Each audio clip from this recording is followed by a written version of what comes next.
સોમનાથ જિલ્લા કલેક્ટરે ગેરકાયદે ખનન કરતા માફિયાઓ સામે તવાઈ બોલાવી છે।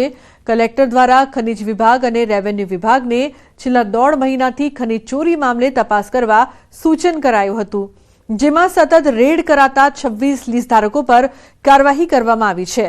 આ તમામ થઈ 221 કરોડનો દંડ ફટકારાયો છે। એટલું જ નહીં, રોયલ્ટી ચોરી પણ કરવામાં આવતી હતી। તપાસમાં વિસંગતતા સામે આવી। આ તમામને પણ કરોડોનો દંડ ફટકારાયો છે। हाल पण आ झुंबेश यथावत है, जेथी आवनार समय में हजू घणी खनिज चोरी झड़पाशे। 20 जगह अमे रेड करी छे अने एमां 221 करोड़ जेटलो अत्यारे खनिज चोरी छे पकड़ायेल छे, जेनी आगळनी जे एनी सुनावणीनी कार्यवाही छे अत्यारे मारी कक्षाए चालूमां छे अने एमने पूरतो हियरिंग ने करी।